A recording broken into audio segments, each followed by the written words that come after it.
Okay, so we are recording, and I would love to just welcome everyone. We are so delighted that you are here with us this evening to learn more about optimizing your health through your digestion and supporting your well-being there.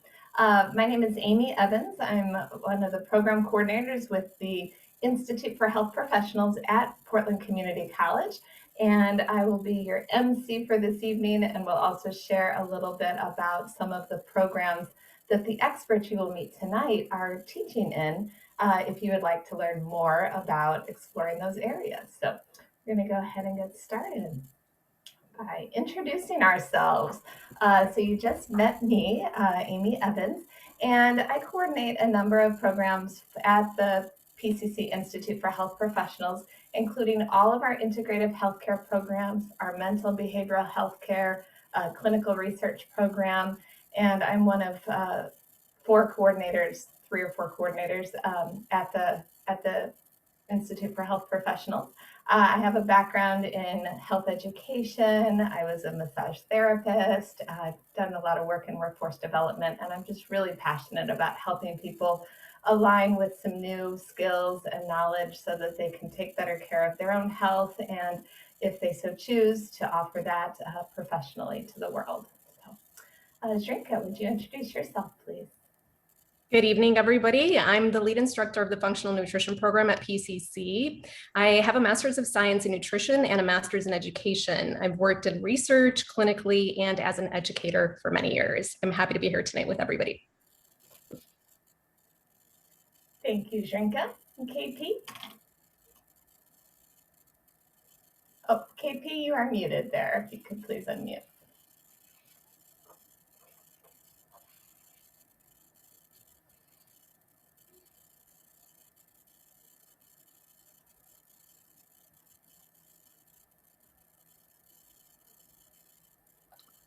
Thank you. All right. Welcome, everyone.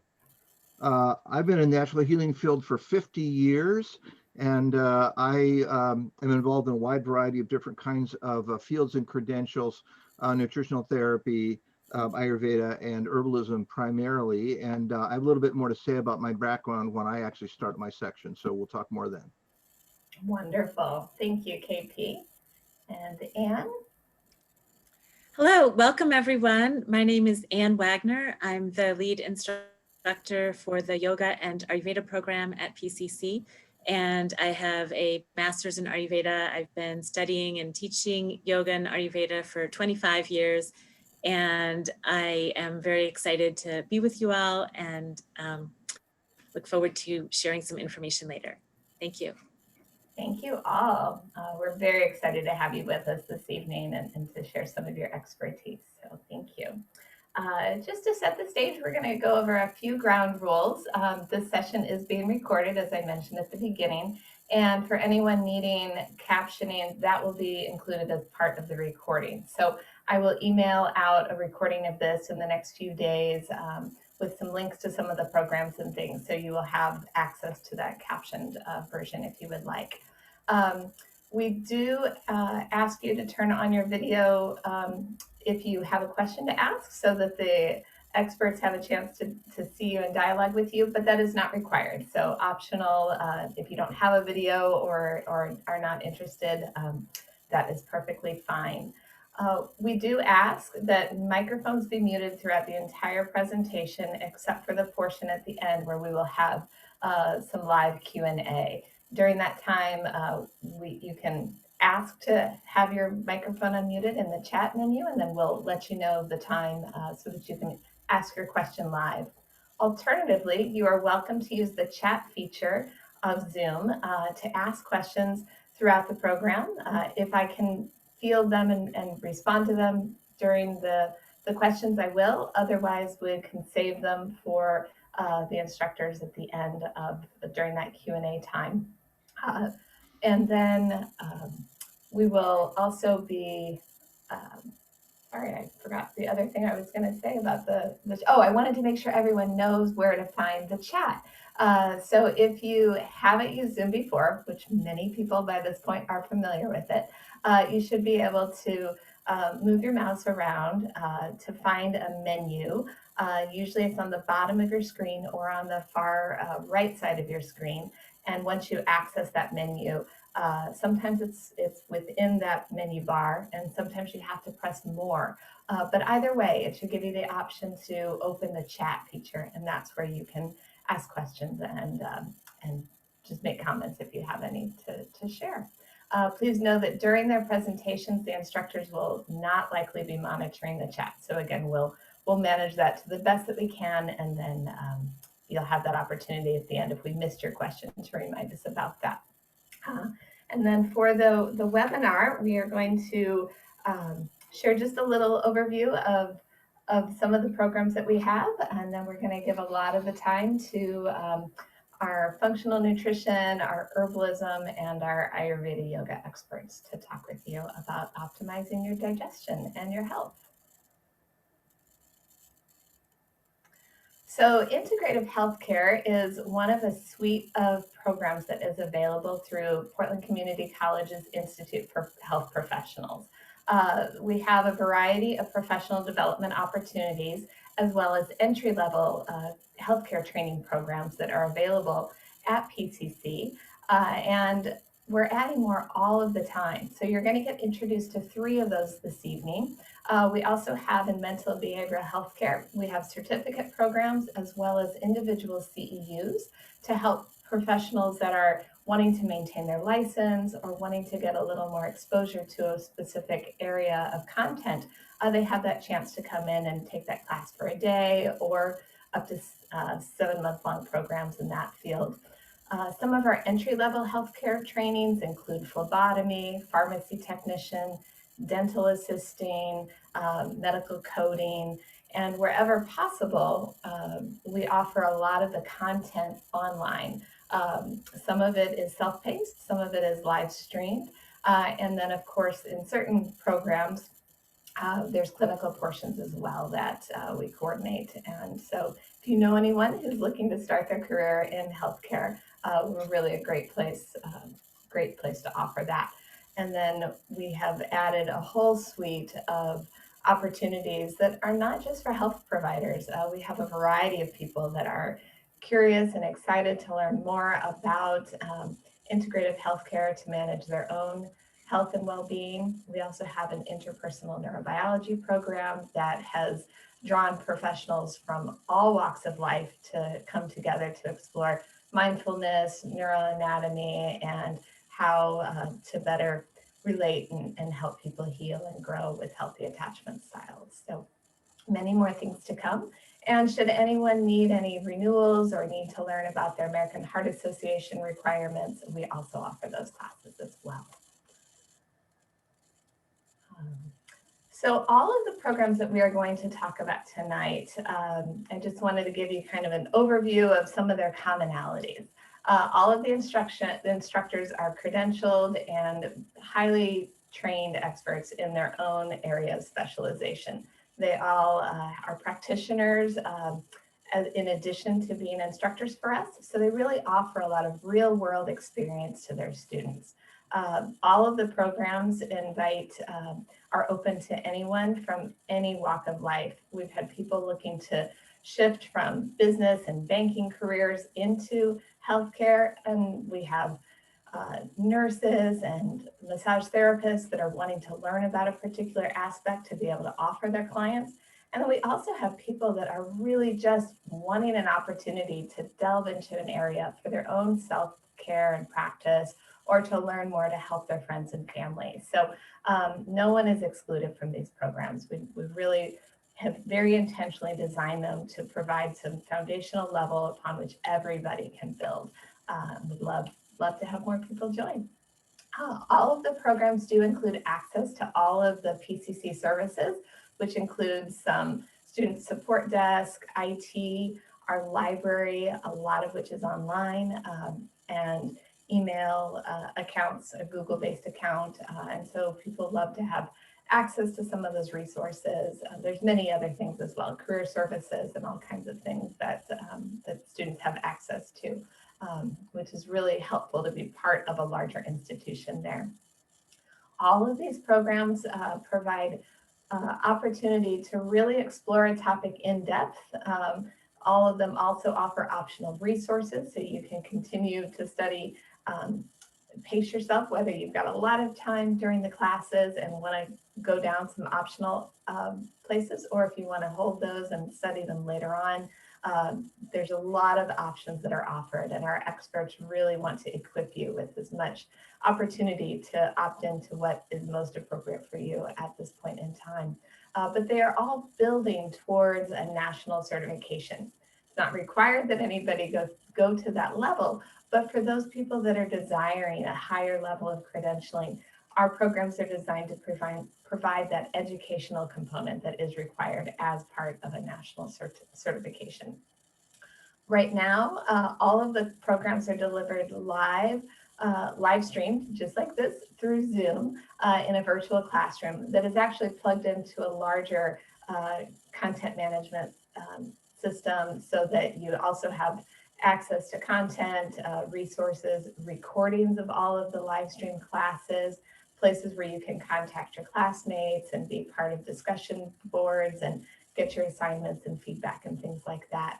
But we really love the live stream format because it gives so much depth and opportunity for mentoring and to ensure that everybody gets to be a part of a growing learning community.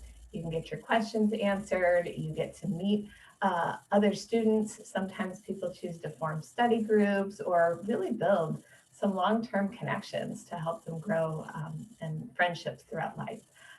All of the live stream classes are recorded and are held for anybody to view throughout the term. And then there's a lot of optional resources, as I mentioned. And then you've also got your instructors there to help be a resource for all kinds of things. PCC, again, being part of a larger system, we're excited to be able to offer payment plans.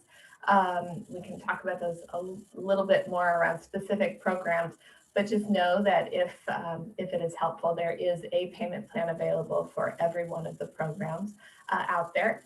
And while we cannot qualify for federal financial aid, such as FAFSA, we do accept grants, stipends, educational awards, some employers help with reimbursement and things like that. So all of those funding sources are also available through the college system to be accepted should you need them.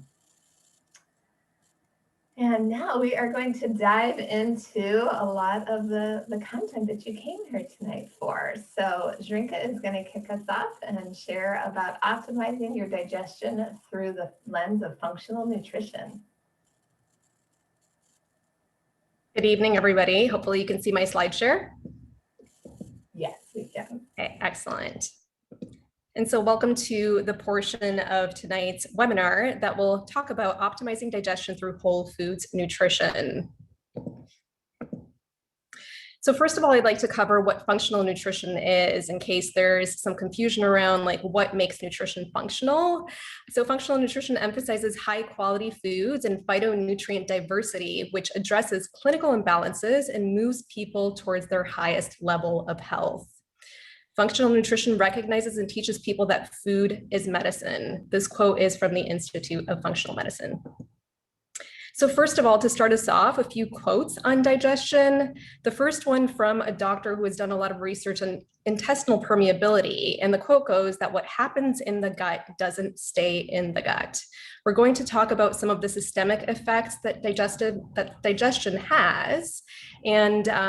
And then we're also going to talk about the second quote. So if digestion isn't working, then nothing works. The systemic effects of digestion are multifactorial. Digestion doesn't just affect metabolic processes, but it also affects our immune system. About 50 to 80% of the immune system is stated to be in the gut. It also heavily informs detoxification, because if we don't have a functioning colon in digestion, then we can't eliminate toxins from our body. And this is, of course, vital to health. There are several axes that have been researched as of late, and Their connections to the gut have been highlighted. The gut-brain axis, which many individuals might be familiar with, how it is that digestive health affects mental health. There have been a lot of correlations in research that have connected specific foods and dysfunctions with mental well-being, including anxiety and depression. And then the one in the middle affects a lot of us these days, or that is some of the fears that we might have around COVID. The gut-lung axis has been researched as of late too, and digestion affects the lungs. Digestion also affects the skin too. The lungs and the skin are eliminatory pathways, and if one eliminatory pathway isn't working, then the other ones will need to work harder and they will be impacted. Hormonal effects and cardiovascular effects are also seen with impaired digestion, and then of course, metabolic effects are seen. So what is it that optimized digestion looks like? So what we want to see is we want to see a sensitive response to the environment. We want to have our digestive system and the immune system that functions throughout the digestive system. So 50 to 80% of the immune system is in the gut, as we mentioned. We want to optimize digestion so that we can fight any potential intestinal diseases and any foreign invaders that might desire to come in. This in today's day and age is of special interest to us with COVID and the pandemic that we've all been living through. Healthy digestion is comprised of several different components. So we want to ensure that we have a healthy supply of blood to the digestive tract.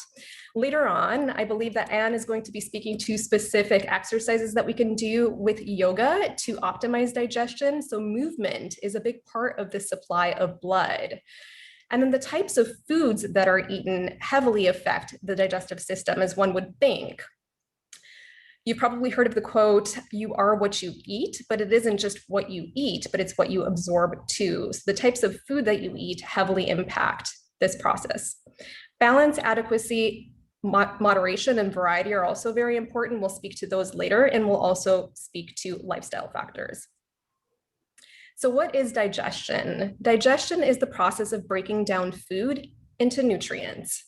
And why is this important? We want to accomplish two vital goals. We want to get the energy we need to stay alive, and then we also want to obtain the raw materials needed for building all of our tissues. Some considerations in this process of whether we can actually absorb these nutrients are these that are listed here in this slide. So are we eating the right foods which we can actually digest? There are many sensitivities or adverse food reactions that people have these days. So whether they're allergic to a specific food, intolerant to a food, or sensitive to a food, these things will impair digestion, and it will also impair our immune system too. Some other considerations are, do we have enough stomach acid, enzymes, and digestive juices to break things down? Many individuals these days have hypochlorhydria or low stomach acid, and some individuals have too much stomach acid. But we want to have the right balance of stomach acid so that we can break things down in just the right amount.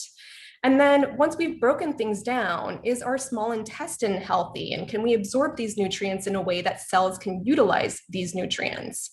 So this is why healthy digestion is important.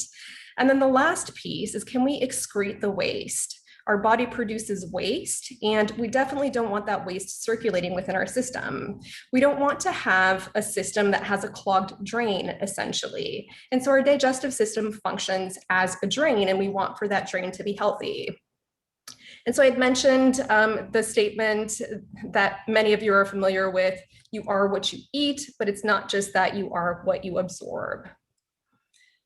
So healthy digestion, absorption, and elimination are important. We're not going to go into the specific processes that are involved with digestion. It's pretty complex and it's beyond the webinar topic tonight. I did want to highlight, however, the liver for a minute. And so there are many interrelated processes of absorption, distribution, transformation, and elimination.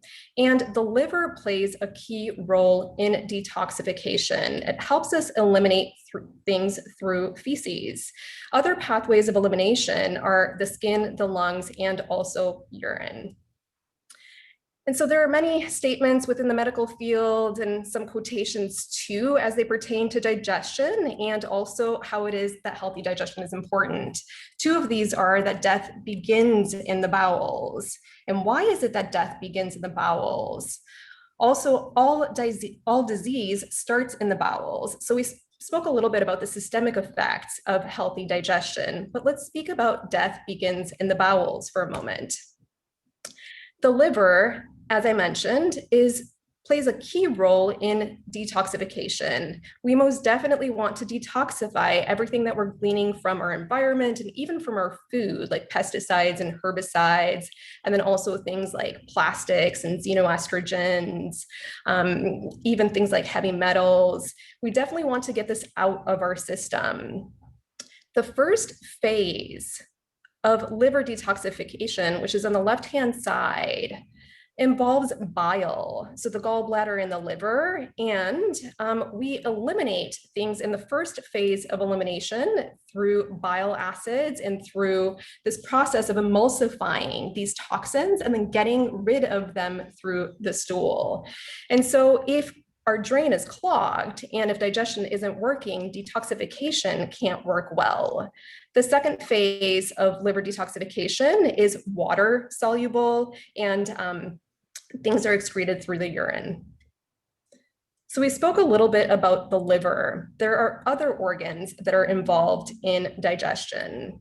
The stomach is involved, the small intestine and large intestine, and we'll mostly highlight those.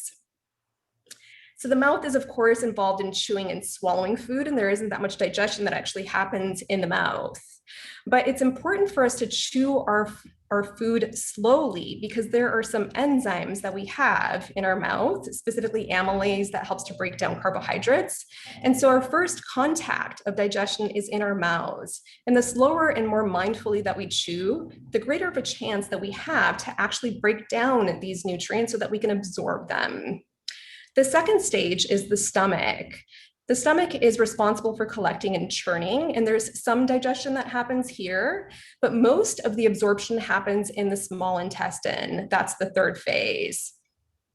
The last phase is the large intestine. This is where we absorb and eliminate nutrients. We already spoke about the importance of eliminating toxic waste. So digestive disorders are a common problem these days. Over 48 million outpatient visits per year are seen in the United States, and about 40% of us have a diagnosed digestive illness. Dietary habits and nutrition, of course, play a key role in the prevention and treatment of diseases of the gastrointestinal tract. So we talked about what it is that optimized digestive health looks like.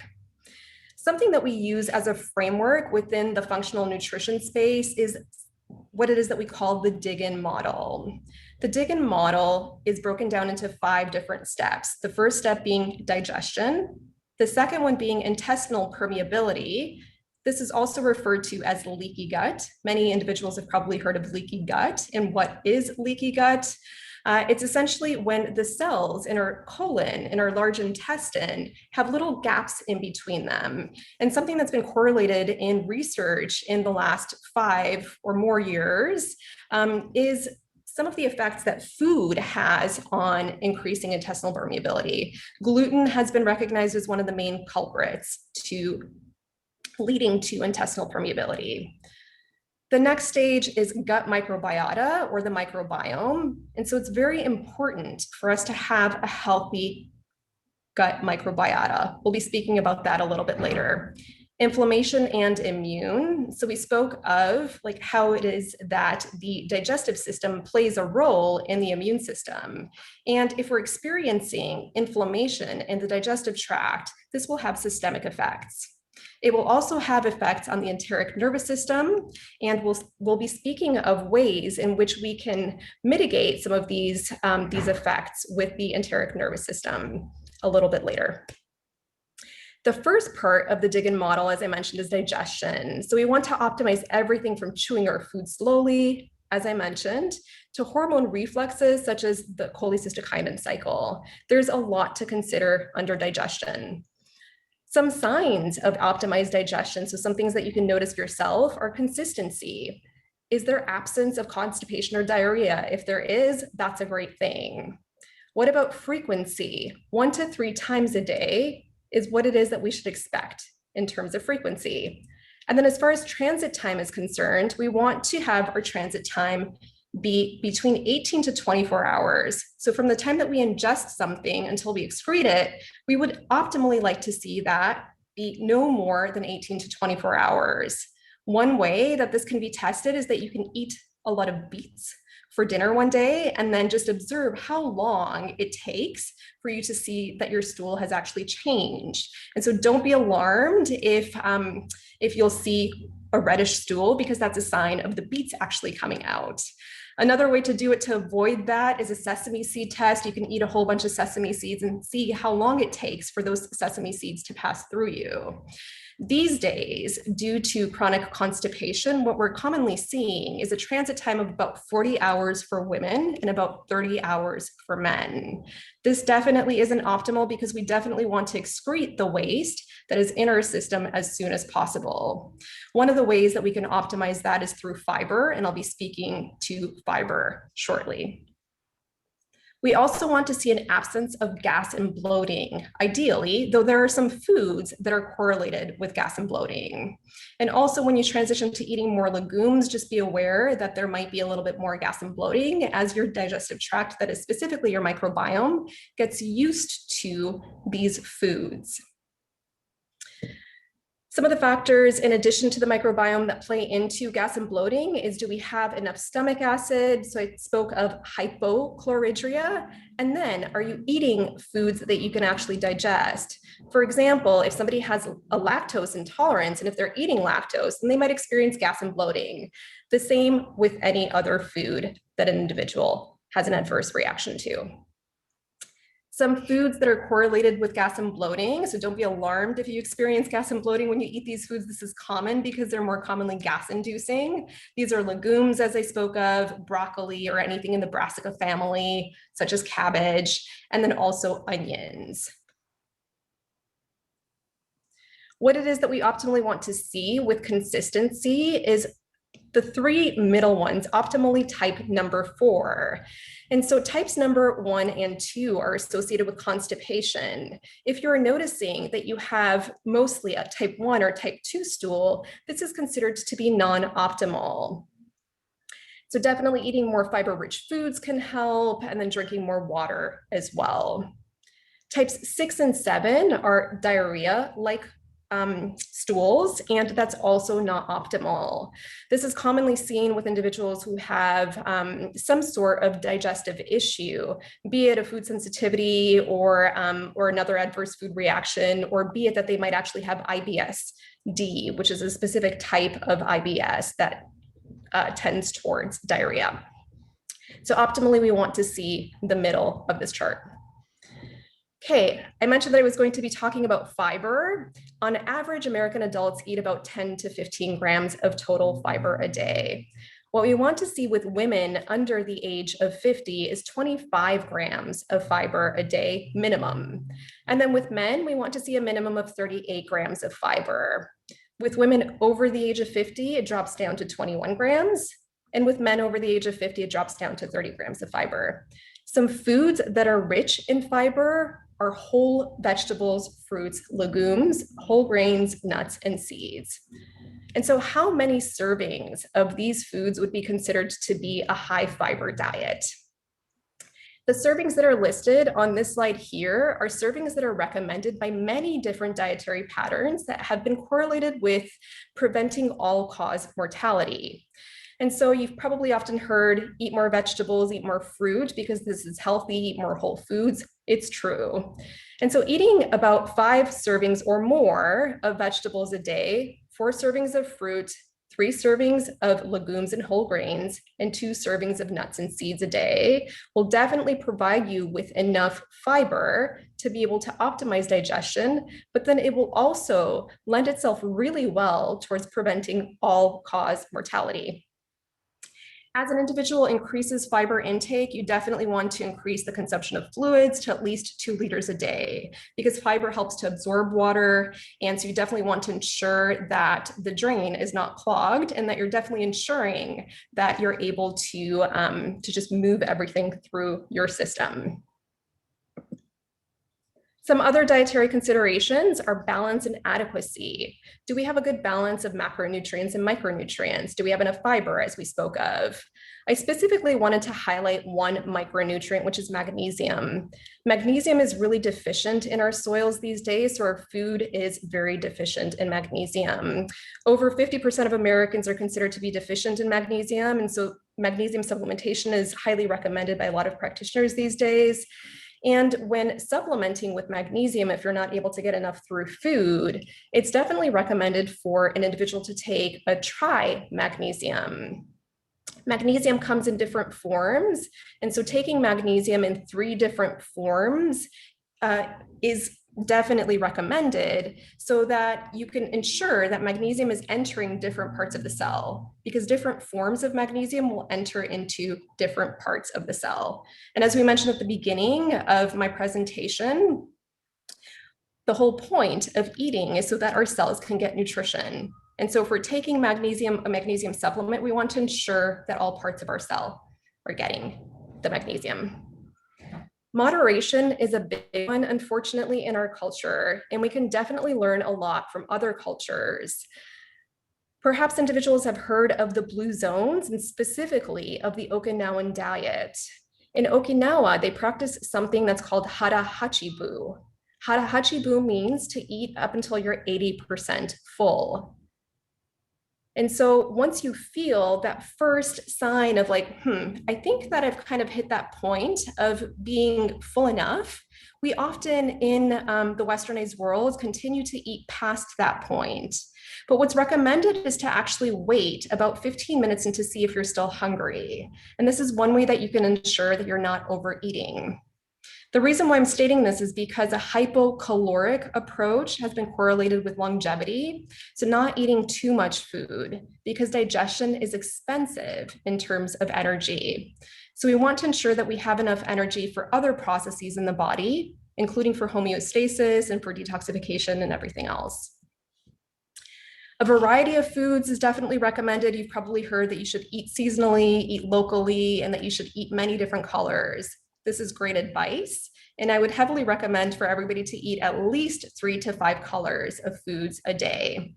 The reason why this is important is because there's different phytonutrients in every single color of food, and this lends itself well to different systems in the body.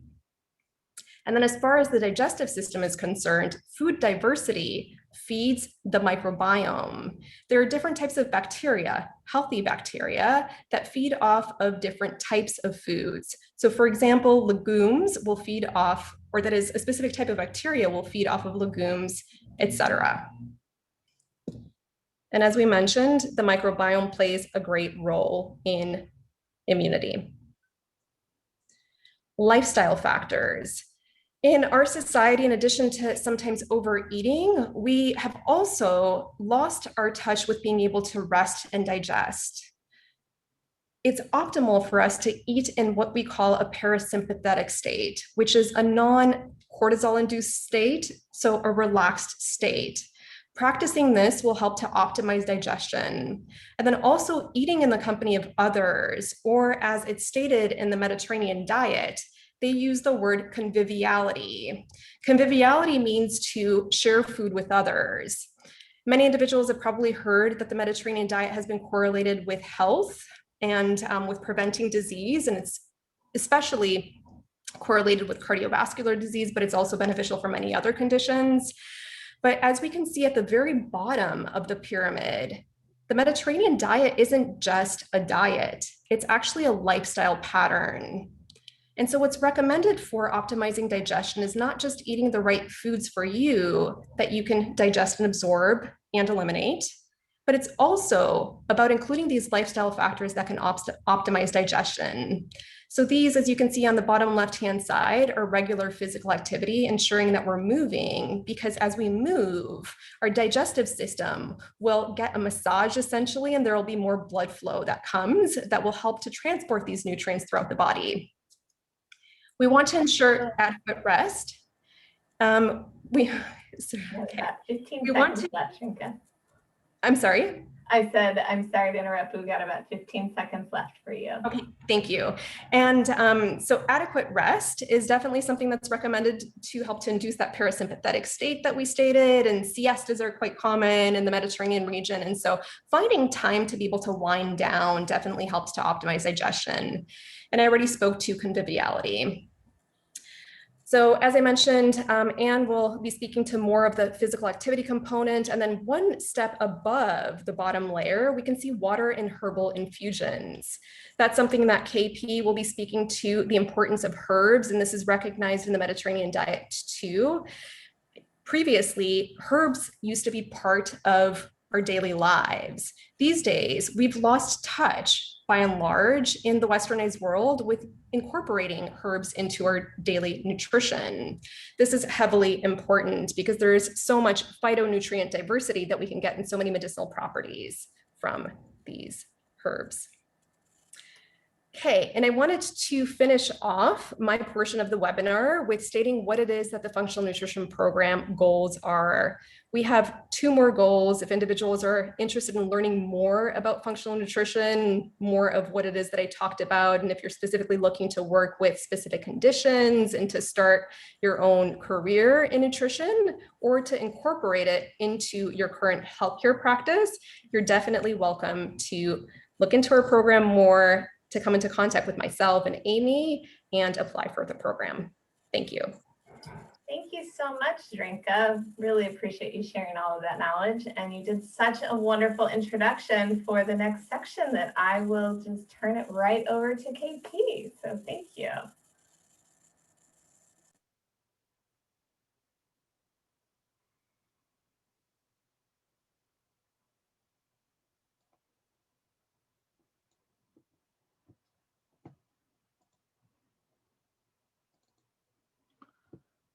Let's talk about herbs and digestion. Our herbal program focuses on all what we call the big 3, the 3 main impactful extended traditional herbal systems, Western Ayurveda and Chinese medicine. That's not to say that there's not great herbal advice available from other places, but those are the ones that we have the most access to in terms of literature and such like that. So every one of these 3 focuses on the digestive tract as the core. Of those big 3, Ayurveda is especially obsessed with the digestive tract. So you don't get any discussion of Ayurveda without discussing digestion. So it's a big factor all the way around. A little bit more about myself. There we go. Okay, so you know what I look like. I've been a practitioner in natural healing for 50 years, celebrating 50 years this year. I'm an Ayurvedic doctor, herbalist, dietitian, nutritionist, and body worker. I'm the immediate past president of the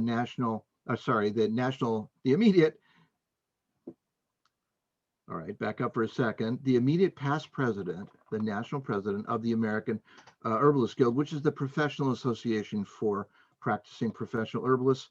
I'm an emeritus director of the National Ayurvedic Medical Association. All right, so let's talk about optimal digestion. So to add a little bit to what Zarinka was saying about this whole situation, it is really the most fundamental body process, because if things don't get in, you don't function, as she was mentioning, emphasized by all the natural healing systems. And of course, to get nutrients anywhere, they have to make it into the gut and then out of the gut, out to the organs one way or another. So in order to have great digestion, we can define the kinds of things that would encompass that. If you're eating when you're hungry, that's good news. We don't want you to eat when you're not hungry, but we do want you to eat at regular times. And we want you to adjust your life in such a way that you're hungry at those times. Your body has internal timing mechanisms so that it knows when a meal is due and it starts to prepare for that meal, but we want you to be hungry at that time. So having everything lined up that you can eat at the same time every day, you're hungry at mealtime and not eating when you're not hungry. Better to skip a meal than to eat at a time when your digestion is still working on the last meal. So none of these things that we see here, all these things are an indication in the digestive tract that something is not going well. And from my side, we're going to talk about herbs to deal with that. So 2 factors with bowel movements. Regularity, that's the interval between bowel movements. That's different than transit time, but they are related. So we would like people to have 1 per day minimum. Because we're humans, we can control that process a little bit, but every other animal has a bowel movement right after it eats. And so up to 1 per meal. So 1 to 3 a day. If you eat 3 meals a day, want them to be soft and comfortable, certainly. Transit time is that 18 to 24 hours. Again, you can test that. So let's distinguish the difference between hot digestion and cold digestion. Our program focuses on 2 main points in terms of herbalism. One is traditional understanding from these systems, and they go back thousands of years. Ayurveda, 3,000 years, the main texts were written. Chinese medicine, similarly, Western herbalism certainly been practiced for somewhere in that same vicinity. So they didn't have electron microscopes, blood pressure cuffs, and blood tests thousands of years ago, but they did have a very acute observation, and they were able to look at people and their function and what they ate and the generations and put it all together and come up with a story about how this whole thing works. These stories are often metaphorical. They don't need to be literally true in terms of modern science, but if we stick within that particular paradigm, whether it's the Chinese medicine paradigm or the Hippocratic paradigm from Western herbalism, whatever it may be, it gives us a lens into the holistic understanding of what's going on in a person's body, including their digestive tract, that we don't always get from more sort of reductionist modern scientific perspectives.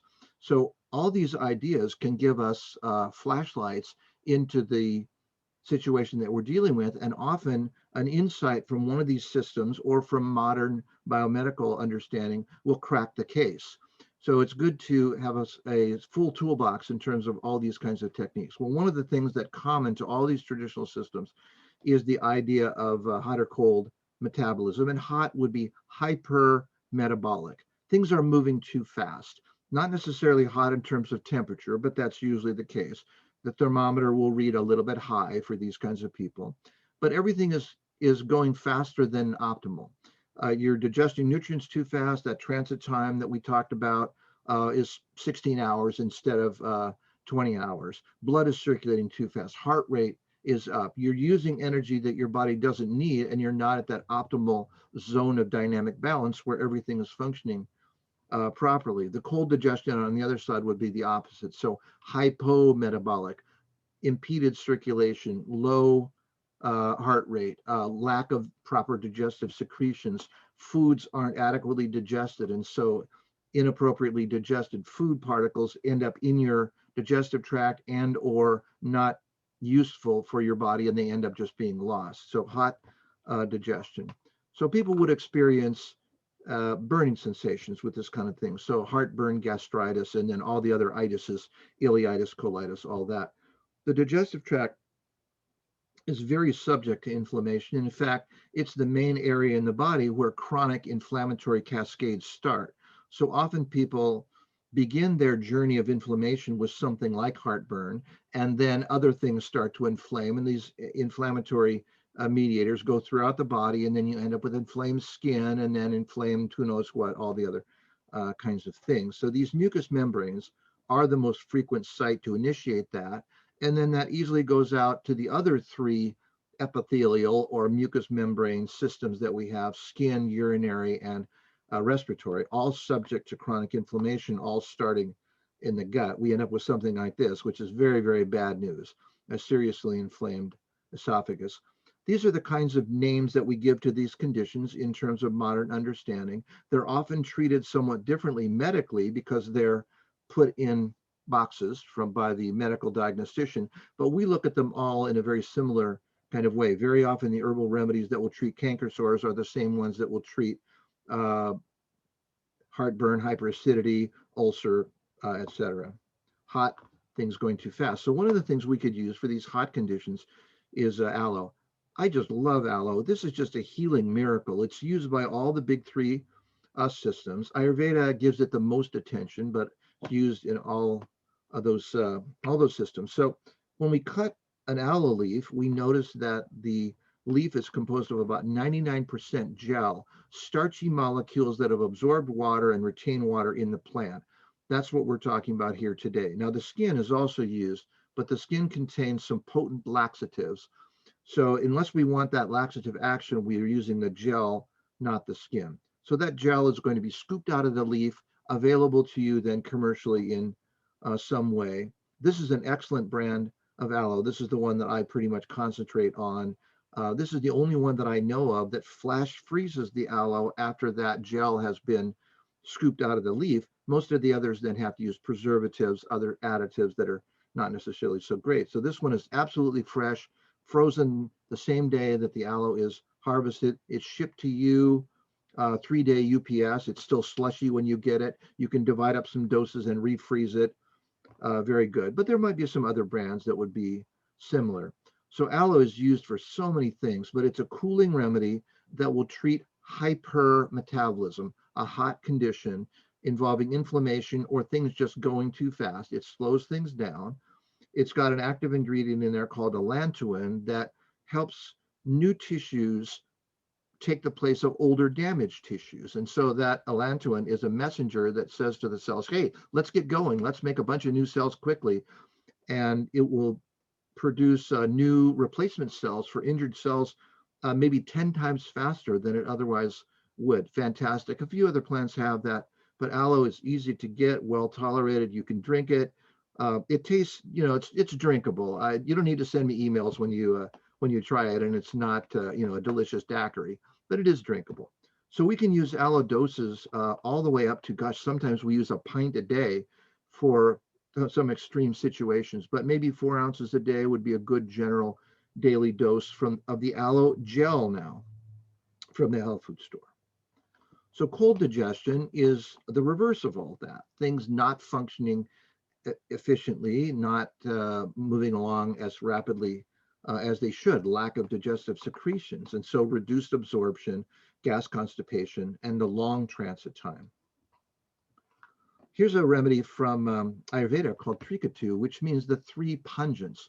Tri is 3, katu is pungent.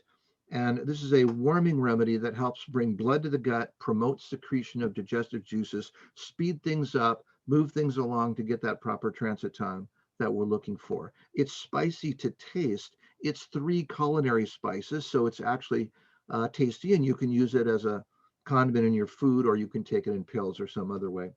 So this Trikatu, these are the 3 pungents: black pepper, dry ginger, and long pepper. Black pepper doesn't get any respect here. You put it on your mashed potatoes, but in Asian medicine, it's considered to be the most potent detoxifier of the entire Ayurvedic pharmacopoeia. So it's used for a wide variety of things. It's in about 95% of Ayurvedic formulas for all the great things that it does, including promoting digestion here. Long pepper is a relative of black pepper, not quite as hot, less detoxifying, a little bit more tissue building. So about half and half, rejuvenating and detoxifying, which is a great combination for elders because they usually have developed some accumulated toxicity and they need tissue building as their bodies begin to decline. I'm officially in that category now, so Trikatu would be a good thing for me. So equal parts of these herbs in this formula. All right, so what do we need for super bowel function? We all want the kinds of things that Zrinka talked about. 3 factors we have to consider. Peristalsis, that's the squeezing motion of the large intestine to move that snake-like waste material that we saw that picture on through the body. Senna is an herb that is used in all the big 3 systems. It's for emergency constipation. So Senna provokes a bowel movement very quickly in something like 4 hours. We don't want to be using this every day for the rest of our life because it's habit forming. But to get things started in an emergency kind of scenario, we could move things through and then gradually transition to other things. A typical dose would be about 1 to 2 grams a day of Senna. It's used as tea or various other combinations from the health food store.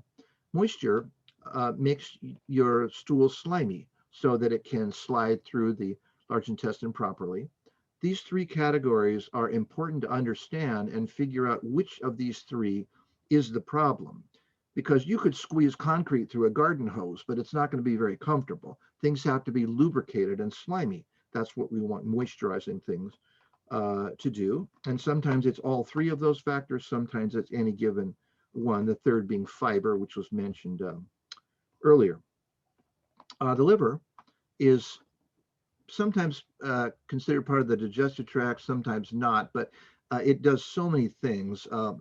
It's a giant sponge that absorbs everything, and it does 1,000 things at once. It produces things like cholesterol that are used for the rest of your body to make regulating hormones. It detoxifies things, destroys things, break them down, and it does that all very fast in a very hot environment with a huge blood supply. So the liver tends to get hot and stagnant. So we want to use liver cleansers. One of my favorite is this herb, Bhumy amalaki. This is an herb from Asia, mainly used in Ayurveda. A lot of liver herbs cause some detoxification to happen. People get a little queasy, maybe some loose stool, and that limits the amount that we can take. Bhumy amalaki gets the job done on a chemical level without producing the queasiness and loose stool. This should be pretty available. You could certainly get it on online and health food stores and from Ayurvedic suppliers. You want to start with about 1 gram a day and work up gradually. Probably divided doses with food would be good. And then you could work up to the amount that is comfortable and tolerable for you, as long as it's not producing any kind of queasiness or loose stool. So doses of 10 or 12 grams a day are not unusual. It's available in powder form or capsules, any way that you'd like to get it in.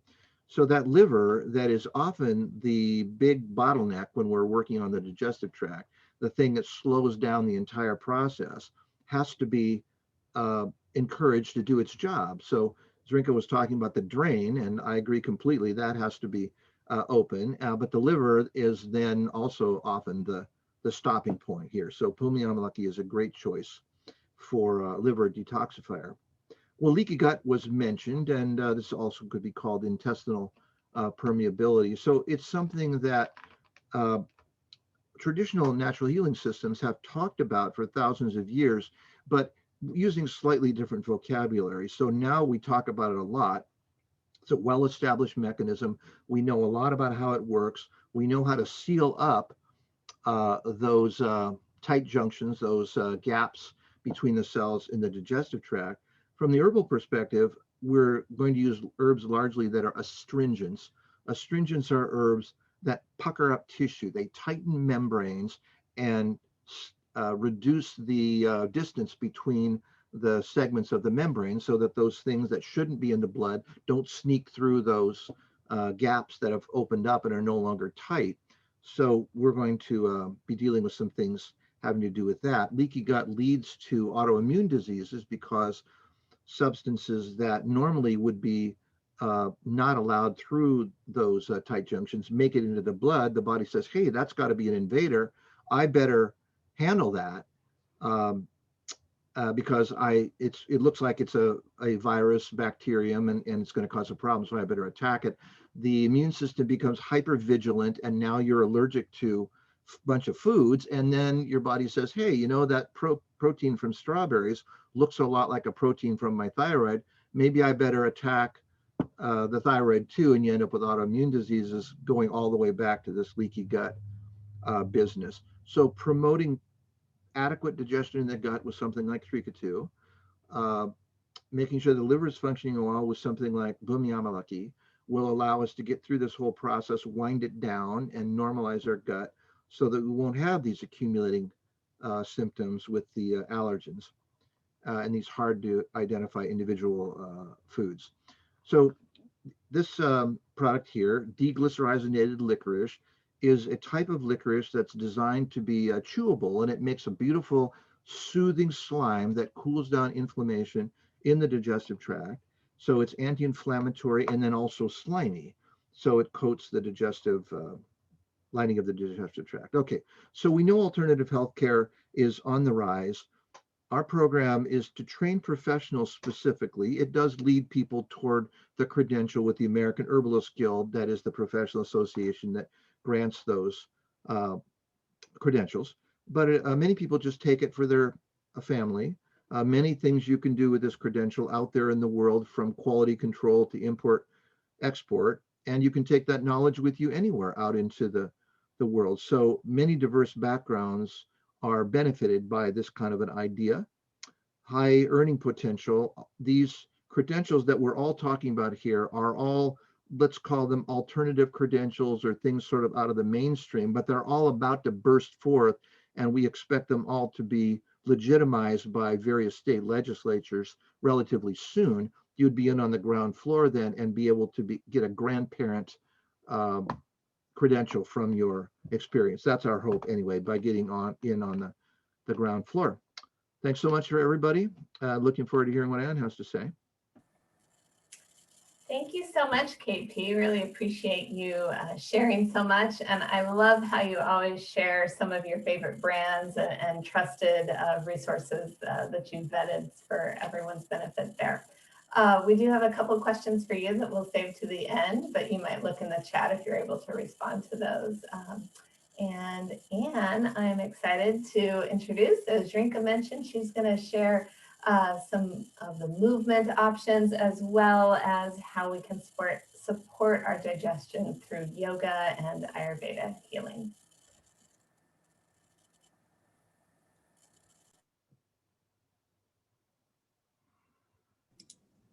Thank you, Amy, and thank you, KP, and thank you, Zrinka. Lots of wonderful discussion about how to optimize digestion and health. And I'll be talking about how to do this through yoga and Ayurveda. So we learned some wonderful herbs from KP just now. And I really enjoyed taking KP's class last spring when COVID first came out and learning about some of the Chinese herbs for a virus that I hadn't heard of before. So I found that very useful. On this slide is a picture of ginger, and ginger is something that can help to stimulate digestion, and it can help to take autotoxins out of the body. So that's why that picture is there. So it's something that we can add to our protocols, our daily routines, that can help with all of the different aspects that have been discussed in terms of the movement through the digestive system, the stomach, the small intestine, and the colon, as well as helping to give flavor to food. And I sometimes really like ginger as an option. In our classes, we've sometimes talked about some of the pros and cons of garlic or mushrooms or onions, because people who are practicing a very spiritual or sattvic routine sometimes don't like to have foods that interfere with meditation. And garlic is a way to get something pungent without having something interfere. A little bit about myself. So my name is Ann Wagner. I'm a member of the National Ayurvedic Medical Association and serving on one of their ethics boards. I'm also an RYT registered yoga teacher 500 with Yoga Alliance, and a yoga therapist with the International Association of Yoga Therapy. And in Oregon, I'm very happy to serve with OYA, the Oregon Yoga and Ayurveda Association, as president there. So we're looking at a lot of different ways that things may change for how practice of yoga and Ayurveda is done. In the background, I just put a little bit of background for my Zoom, and you see there's a chariot, and that's Arjuna with Krishna helping to drive the chariot, and you see the 5 horses. So this is a representation of the 5 senses.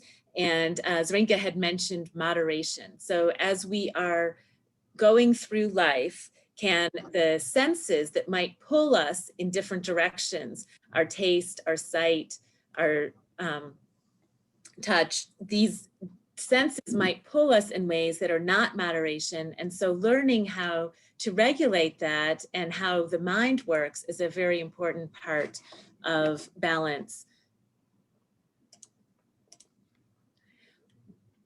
Some of you may know what yoga is, and there are many different definitions. So I would like to propose a few different options for defining yoga. Some people think of yoga as yuj, to yoke or to harness or to bring together, as in to bring together the mind and the body, or mind, body, and consciousness.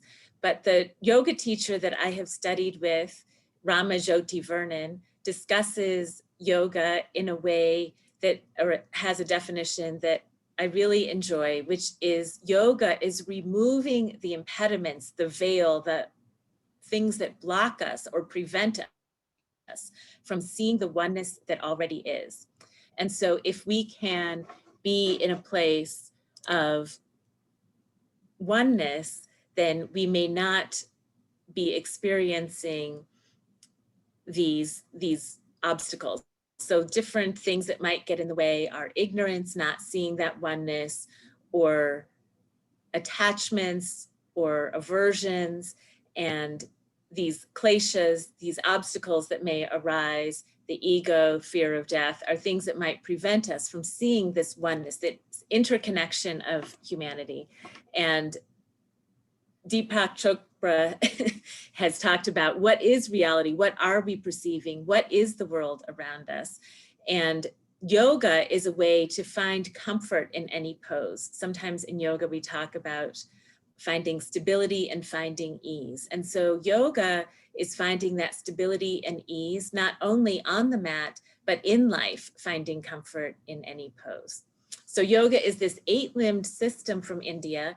And just one of the limbs is about the physical postures, the asanas, and the other ones give us a lot of information about how to live life.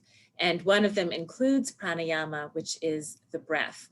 And Zrinka had mentioned the connection between the gut-lung axis, the gut-skin, the gut-brain. So there's also, I would argue, a lung-brain axis that connects. So not just the gut brain, but the lung brain. And as we begin to regulate our breath, slow our breath down, move into more of a parasympathetic nervous system state, we can change the state of our mind and the state of our body and help with digestion. So there's this relationship between the mind and the body. On the right is a picture of the symbol for Om. And I'd like to chant or share or say Om with you all. If you'd like to join in, that would be nice. And so this is an exercise, and we'll just say this 3 times. So this is just an exercise to look at how in 3 breaths you might be able to change some of the vibration, some of the way that you're looking at the world, and our connection with ourselves. So I invite you all to take a moment to stretch, maybe interlace your hands, extend your arms up overhead, and maybe take a little stretch to the right side and the left side. And just extend the palms up overhead. You might gaze upward and just release the arms as we begin to find length and extension through the spine. We also bring more space to all of the organs in the body. And as all of the organs in the body have more space, then there can be this movement into these states of expansion. So let's take a few shoulder circles. Zrinka and KP have mentioned sort of these different aspects of digestion, the stomach, the small intestine, and the colon. So as we bring more space for the stomach, then this can help to bring more ability for the stomach to process and digest things well. So I hope all of you have had time after eating, some of you might be eating your dinner right now, to do a little bit of stretch here. So you might bring the right arm up. Oh, let me take my background off.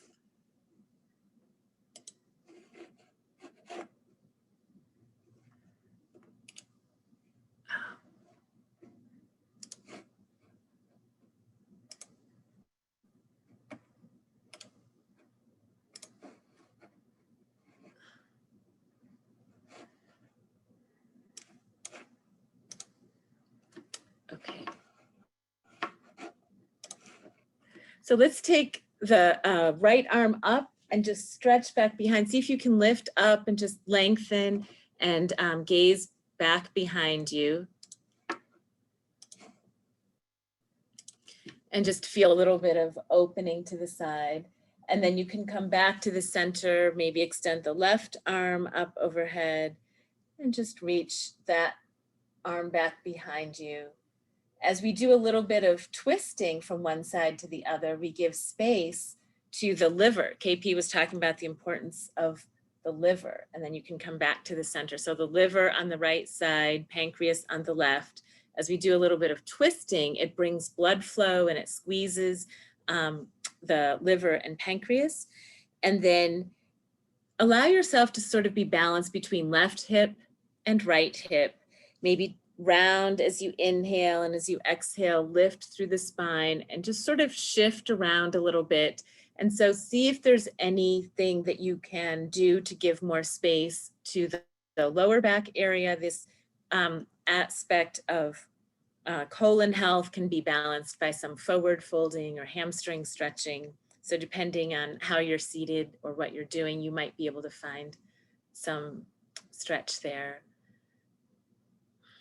So now that the spine is lengthened, I invite you to just take a moment to close your eyes and observe your breath, your inhale and your exhale.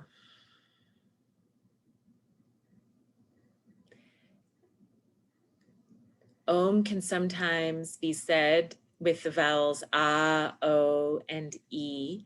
I add lur and U and sort of an NG anuswara at the end. So if you'd like to join in, please do.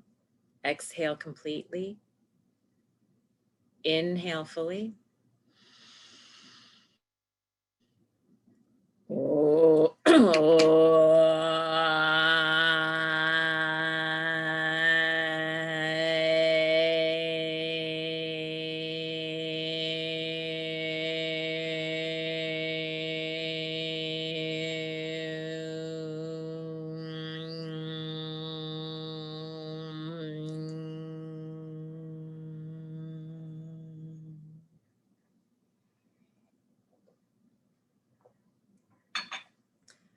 Inhale.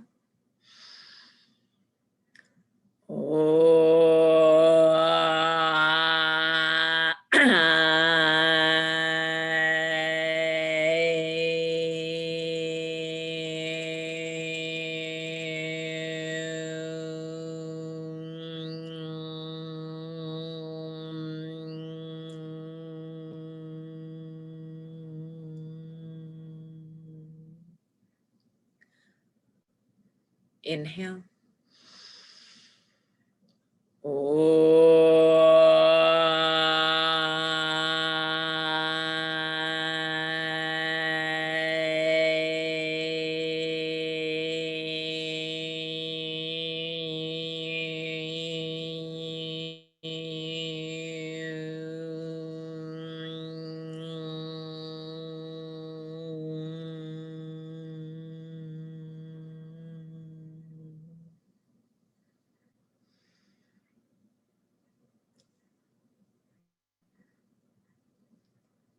And just take a moment in silence to observe the seventh sound of Om.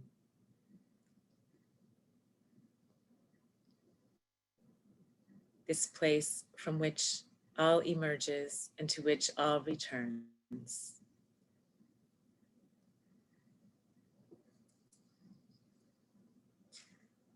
And gently open your eyes a quarter of the way, half the way, come back into the space if your eyes have been closed, and just see what your connection is to yourself, the microcosm, the world around you, the macrocosm.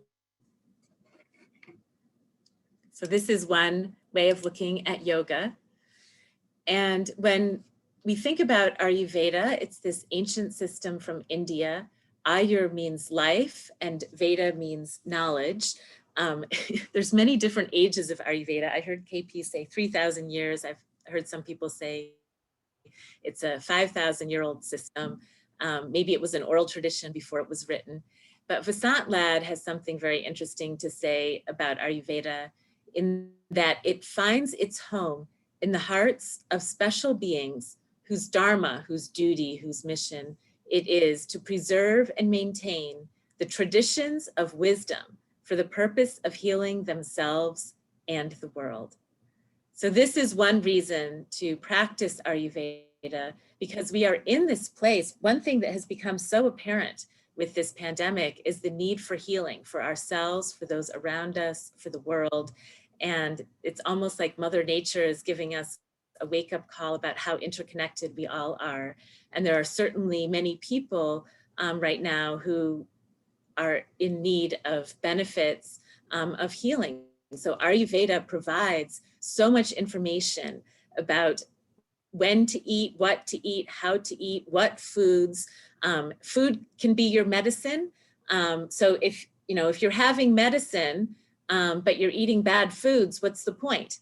And if you're eating healthy foods, then you don't need medicine. So Ayurveda gives us all of this wonderful information on how to live life. So not just what to eat, but when to eat. So that can be very important too. In Ayurveda, there is a concept of constitution, or what is described as, or the word dosha is used. And so there are 3 different constitutions. I'm starting with the season that we're in right now. So the summer, or just about to be in with the equinox. The summer season is the Pitta season, and fall and winter is the Vata season, and spring is Kapha season. So when we can balance all of these different doshas, we can use certain foods, certain spices, teas, and herbs. So when talking about digestive health, Srinka had mentioned it's important to eat the right foods. How do you know what they are? If you study Ayurveda, you can find out more about your constitution to find out the right foods and spices for not only you, but for the season that you're in. So as we think about eating and finding health for the gut, another very important aspect of digestion is detoxification for health. This is a picture of khichdi, which is often made with split mung dal and basmati rice and some herbs like cumin, coriander, fennel. You see some cilantro on top. So as the body has more simple foods to digest, then this can help to reduce inflammation. It can allow the gut to heal naturally and improve cognitive functioning and stabilize the digestive irregularities. If someone might be hot or cold, as KP had mentioned, that the khichdi can be something that can be neutralizing, and we can add spices depending on our dosha to find balance. So we can also remove these autotoxins from the body when we have healthy foods. And this in Ayurveda is called ama. And as we detoxify, and this junction of seasons is a good time to do that. So right now we're right before the solstice. It can be a good time. It can help one to find joy in simple things. And it's a wonderful reset for the body. Yoga poses that can be great for digestive health include boat pose. So you see that pictured on the left. That can help for strengthening of the digestive system and the chakra, or the energy centers that are located in the solar plexus. Some of the specific ways that we might want to find balance for the digestive system might be reclining on the left side of the body, taking a cat nap. In Ayurveda, this is Vamakukshi. And then we can also do, just as we did a seated twist with a chair, just as we were practicing here, we can do a seated twist on the floor, and also a reclined twist. Jatar is the word for stomach. So a reclined twist with the stomach massaged can help with digestive processes, as well as a wind relieving pose, which is reclining on the back and hugging the right knee and then the left knee in toward the center of the body. And this movement of the peristaltic action, ascending colon on the right, transverse hugging both knees in, and then hugging the left knee in for descending on the left. This can help to move the food bolus through the body. And then of course, the importance of resting for digestion, coming into a reclined corpse pose or shavasana at the end is very important. So here's a little recipe that can help improve the gut microbiome. So naturally having something like a rose lassi that has yogurt and water, this can be beneficial. The rose can be cooling, just as aloe can be cooling. And so for the summertime, this can be a great way to help cool the system. So I'm just presenting this as something that could be cooling. If we were meeting in person, I might be able to have a little sample for some of you, but we're not. And just to conclude, the reasons to study yoga and Ayurveda are to become established in the self, to understand the microcosm, improve our relationship with the macrocosm so that we can flow down the river of life in the ways that make sense, and we're going in harmony with nature, with the seasons. We can experience profound healing from just the breath alone. We can cool the body through cooling breaths. We can warm the body through warming breaths. We can find a lot of balance through the breath. And with yoga and Ayurveda, we can improve our physical, mental, and consciousness flexibility and discover best foods for yourself for each season in the year, and balance your doshas, bodily tissues, digestion, and elimination. Find bliss in mind, consciousness, and senses, and not only change yourself, but the world, and create peace. And then along the way, you can become a 200-hour or 300-hour or 500-hour registered yoga teacher. Thank you very much. Thank you so much, Anne, and thank you to all of our instructors there. Really appreciate all that you shared with us. Anne, mute yourself. I'm not echoed. Thank you. Yeah, so thank you all. Really, really appreciate all that you shared and the great tips for helping us all improve our digestion. I enjoyed the stretching and the sound, particularly after sitting for a while and having had a quick early dinner this evening. So I'm going to share my screen to just give a quick overview of our programs, just some highlights from a few of them, and then we will move into some Q&A for everyone. So this is the wonderful crew that you heard from already, and now we are going to move into, thought I'd share just a few highlights and facets of each of the programs. So functional nutrition, that you met Drinka, the lead instructor for that. We have several instructors in that program, all with different areas of expertise, and they are fantastic. They have so much combined education and knowledge, and all of them are also active practitioners, so they can really bring a lot of that practical knowledge and opportunity and sharing of their own stories of overcoming challenges and working with clients there. Functional nutrition is based in functional medicine, which is part of it being an evidence-based curriculum. So you learn more about some of the studies and science behind that, because a lot of the peers that you may be working with or supporting your clients through will be more likely other medical professionals, nurse practitioners, doctors, naturopaths, and things. So we want to make sure that you're really well versed in knowing how to do some research, journal reading, and being able to dialogue from that really science-based place.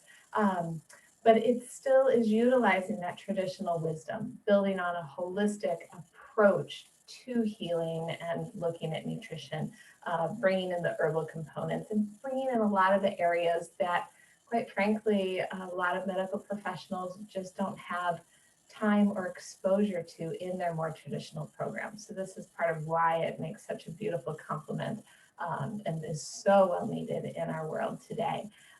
As with all of our programs, this really helps look at that bio-individual approach to care. This one is doing it through the lens of nutrition.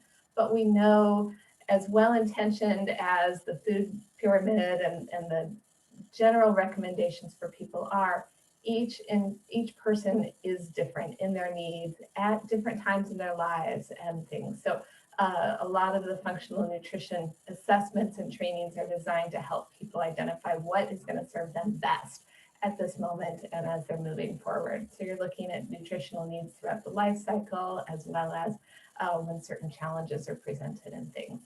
And all of this is building towards being able to obtain your certification through the National Association of Nutrition Professionals.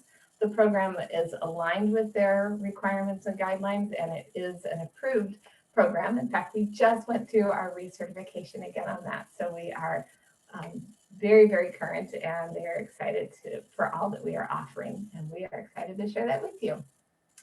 The Herbalism program, as you heard KP reference, really focuses on three main herbal traditions: Ayurveda, Chinese, and Western herbs. KP is the primary instructor for that program, the only instructor, and he is a font of knowledge. So he will share a lot of the traditional wisdom. You'll look at the 5 elements within Chinese medicine, the doshas within Ayurveda, and then he also is so well versed in the science, the research, the studies, a lot of the medical elements of these herbs. So you're able to really get that broad spectrum to be able to speak to and learn about these in a variety of ways. Exposure and studying over 200 different herbs throughout the program. And this program, as KP mentioned, does prepare you for that certification with the American Herbalist Guild. Our Ayurveda yoga program is the first of our 2 yoga programs, and the second one is our advanced yoga. But both of them are looking at the ancient healing systems that Ayurveda and yoga are offering. So we offer the 200-hour to help people become initially like registered yoga instructors. And the second one is that 300-hour advanced yoga teacher training. Combined, that awards you with a 500-hour yoga teacher so that you are certified to then provide your own CEUs or to teach and train other yoga instructors. So if you're coming with your own area of interest or specialty, you could really create some unique programs through there. Or if you just want to know more about yoga for yourself, or to be able to offer classes in your at a community center or a little bit on the side, or enter that professionally, all of those options are possible through this program. It is a combination, about 50-50 of didactic and then of posture practices and learning how to teach those postures. Right now, this program is offered online. All of the programs are offered live streamed online, as I mentioned at the beginning.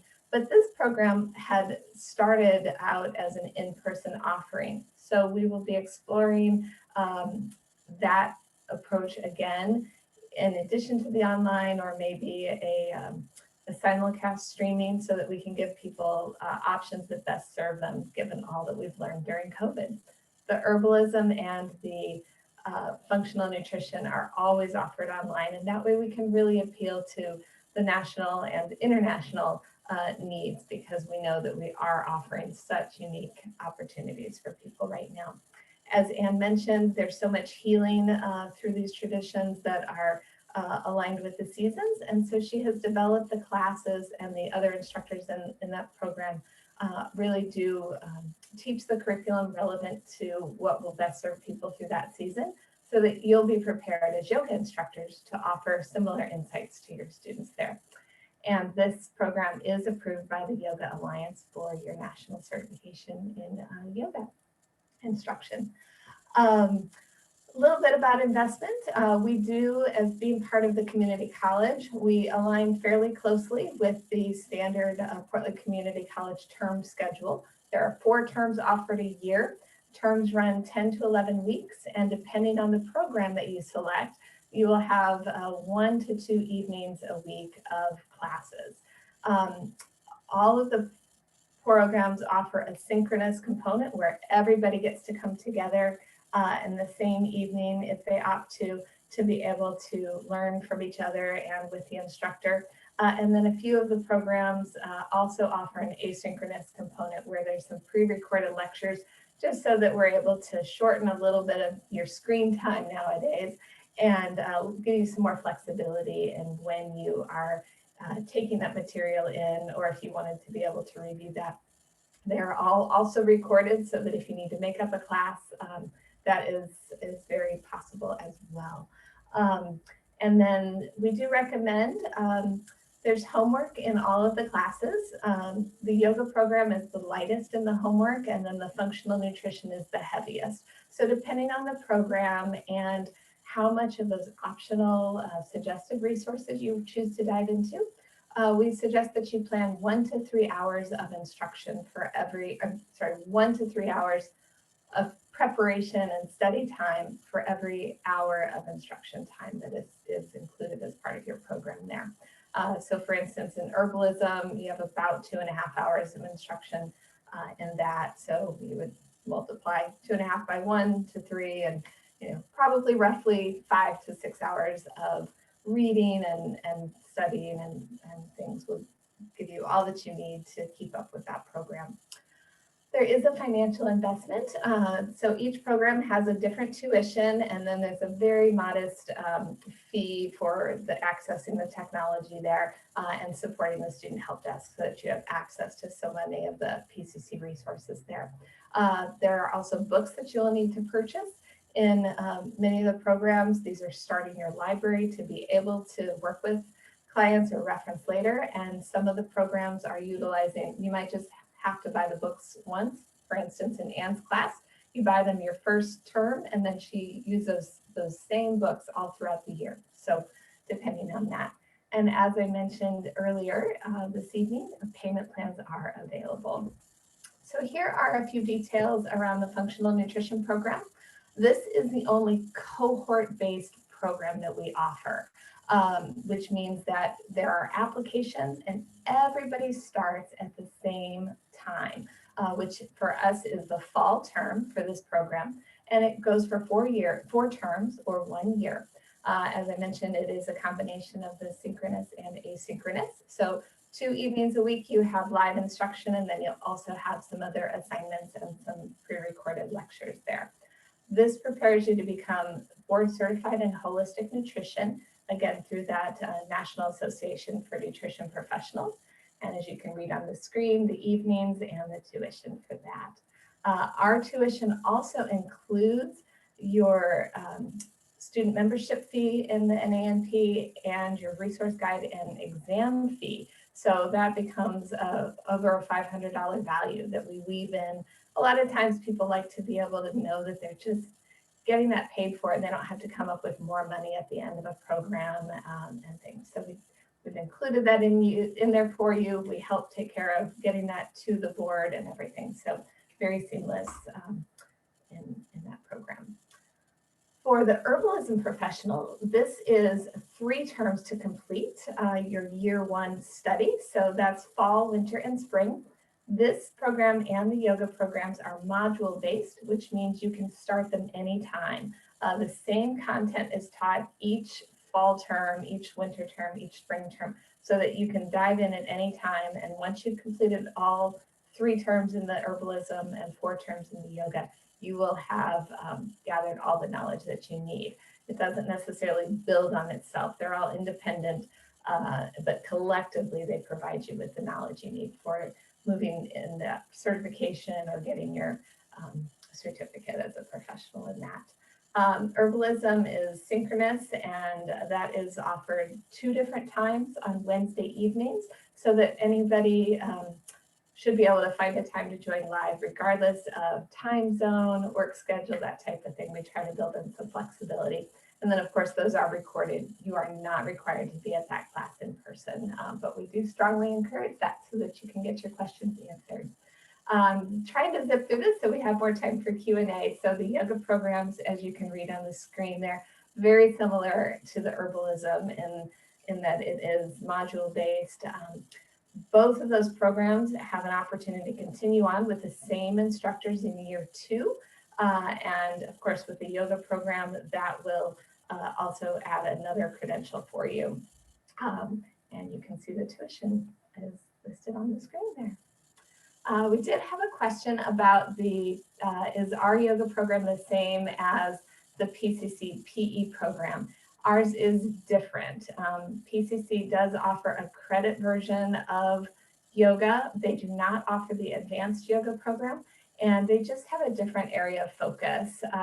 Their program is training people more to be for the fitness professional world, and ours is more bringing in that Ayurveda and the more holistic knowledge. Both are excellent programs. They just offer, ours provides continuing education units, and theirs is can be part of a degree or taken independently. And then we also offer, in fact, and offers some just personal study yoga classes through the non-credit Communities magazine for people that are wanting to take a yoga class for themselves, but does not have any career track or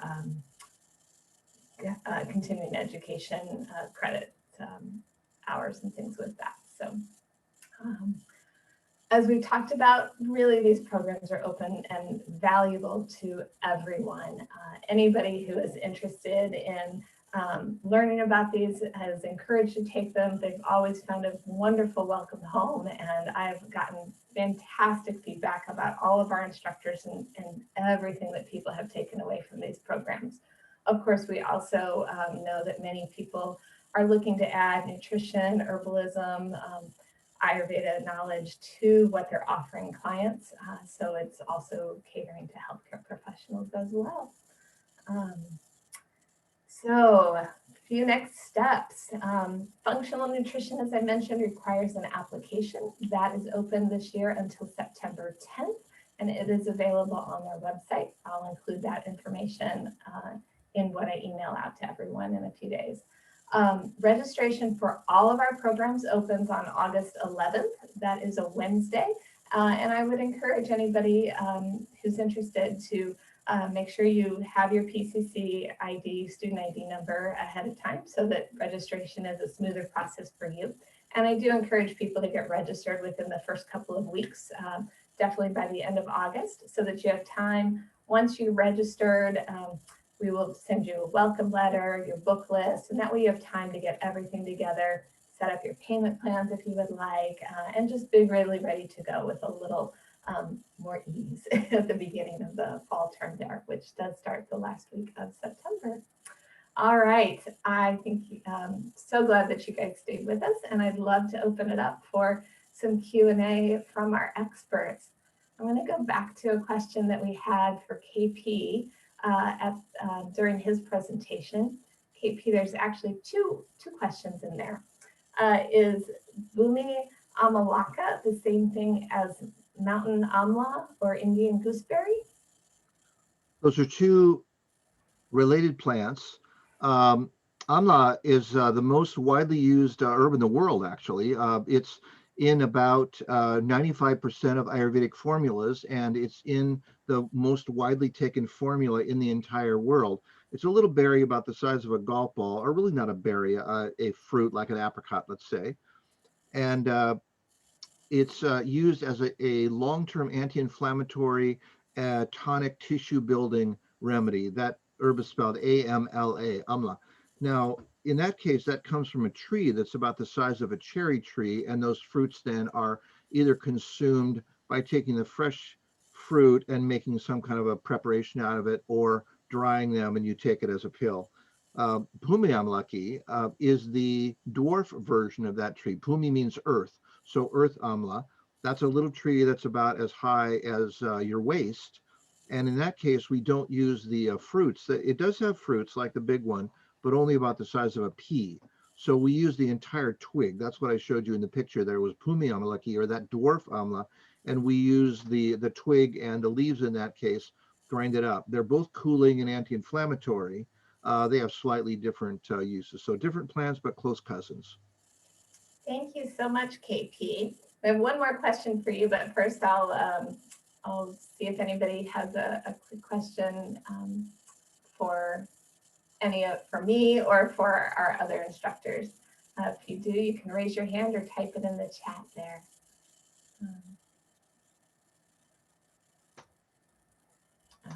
While you are thinking of your other question, Divya says, thank you, KP, for the information. And also, Divya had one other question. I hope I'm saying your name correctly. Can licorice root powder be taken instead of DGL? Sure. DGL stands for deglycyrrhizated licorice, a real mouthful, but the active ingredient in licorice is glycyrrhizic acid in terms of it being anti-inflammatory. So licorice, again, one of the most widely used herbs in the world. In Chinese medicine, you hardly have any formula that doesn't have licorice in it. Also, again, a major herb in the other two big systems. But the glycyrrhizic acid in some people can raise blood pressure, a very, very tiny percent, maybe literally like 2%. But for people who don't want to risk that, or that's not an issue, they just want the slimy stuff from licorice, then it's deglycyrrhizated. So you have a licorice tasting wafer that you can chew that then turns to slime in your gut and soothes the gut membrane, but it doesn't go into your blood, and it's a cortisol mimic. So it acts like cortisol, but it's non-steroidal. So you don't have cortisol side effects. But in that tiny percentage of people, the glycyrrhizic acid can raise blood pressure. So the DGL is a way to get around that issue. But if that's not a concern, then you can just take licorice powder in the same kind of dose. It will do the same thing, and it will get systemically into your body to help act in a hormonal way. Thank you so much. As you can hear, there's so much knowledge, and all of our instructors can go into depth in their areas of expertise, just like KP. So we just barely scratched the surface this evening. KP, would you mind going into the chat just to suggest a comparable dosage for the licorice powder and provide that in there? Yeah, licorice dose is from about 0.5 gram to about 12 grams. So you could use regular licorice powder to treat, let's say, gastritis, ulcer, any kind of that irritated heartburn kind of situation in the gut, and you use the dose that gives you the results. So you'd start with, let's say, 0.5 gram and maybe bump it up by 1 gram a day, divided doses with food until you got the relief that you wanted from your heartburn, and that would be the proper dose. You start to get up into that 10, 12 gram a day dose. You want to just investigate that blood pressure situation. The whole sort of internet take on licorice blood pressure has been drastically exaggerated. So I have many clients that just say, I don't want to take licorice because I don't want to have high blood pressure. It's not like that. It's just gotten way overblown. It's a tiny percentage, but you get up to the high end of the dose range. Not a bad idea to check it from time to time. Great, thank you so much. Thank you very much.